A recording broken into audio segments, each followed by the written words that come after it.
Third complete हो चुका है। अब हम बढ़ते हैं चौथे नंबर क्वेश्चन के ऊपर। क्वेश्चन नंबर 4 आपको थोड़ा पेचीदा लग रहा होगा कि ये सवाल कैसे बनाएंगे, लेकिन ये बेहद ही आसान है। आइए मेरे साथ आप करते जाइए, आप भी सीख जाएंगे।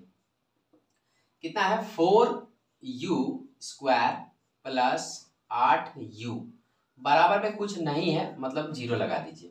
ठीक है, अब देखिए यहाँ पे 4 है, यहाँ पे 8 है, इसमें 4 इसमें भी 4, क्योंकि चर का पहाड़ा में 8 आता है, इसीलिए इसमें भी 4 है और इसमें 4 छिपा हुआ है।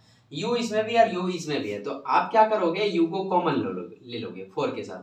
4u कॉमन ले लिए तो यहाँ पे ओनली u बचेगा, प्लस का प्लस, और यहाँ पे देखिए 4u चूंकि बाहर में है और यहाँ पे 8u है, तो 4u को किससे मल्टीपल, किससे गुना करवाएंगे कि 8u आ जाएगा। तो यहाँ पे हम 2 से गुना कराएंगे, 2 से। देखो 4 दूनी कितना 8 और u का u 8u आ जाएगा, बराबर में क्या है 0।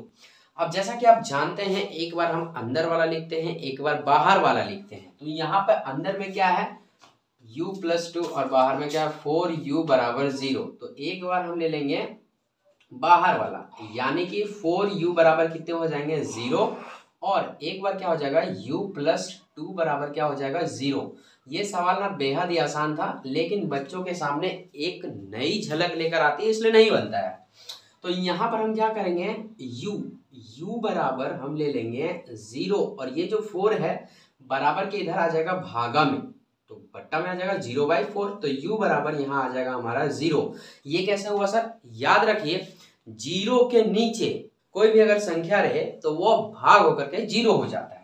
जैसे यहाँ 0/4 तो इसका मान 0 हो जाएगा, यहाँ रहता है 0/10 तो भी मान 0 हो जाता है, 0/15, 0/1,00,000 कुछ भी होता 0 हो जाता। आइए इधर सेम प्रोसेस, अगर u बराबर ये जो 2 है बराबर के इधर जाएगा तो माइनस में हो जाएगा। तो एक आपका यहाँ पे शून्यक निकल गया और दूसरा शून्यक यहाँ पे निकल गया। बेहद ही आसान था ये सवाल। तो 2 शून्यक हमारे पास आ चुके हैं 0 और -2, तो यहाँ पे हम लिख देंगे अतः शून्यक बराबर -2। ये हो गया आपका आंसर। तो लेकिन यहाँ पर अभी आपका खत्म नहीं होता है, अभी आपको इसका जांच भी करना है। तो हम जांच का हेडिंग दे देंगे, लिखेंगे यहाँ पे जांच। जांच में हमने आपको बताया कि 2 प्रोसेस है, एक शून्यकों का योग, एक शून्यकों का गुणनफल। ओके, तो यहाँ पर हम एक ले लेंगे शून्यकों का योग। शून्यकों का योग बराबर फॉर्मूला क्या होता है -b/a, तो यहाँ पे हम बिठा देंगे -b/a। शून्यकों का योग बोला है और शून्यक ये है हमारे पास, यानी कि 0 प्लस -2 कर देंगे और बराबर -b/a चाहिए। तो ये a है और ये b है, तो b क्या है 8 है, तो हम यहाँ 8 बिठा देंगे, और a कितना है 4 है, तो हम यहाँ पे 4 बिठा देंगे। अब देखिए 0 यानी कि 0 प्लस माइनस माइनस हो जाएगा और यहाँ पे 2 बराबर, इसको हम भाग करेंगे तो -2 आएगा। अब देखो 0 में -2 घटाएंगे, मतलब यहाँ क्या होगा -2 ही होगा, और इधर भी कितने आ गए -2, मतलब ये हमारा क्या है सही हो गया। कौन सा शून्यकों का योग। अब हम देखेंगे शून्यकों का गुणनफल। अगेन हम फिर से लिखेंगे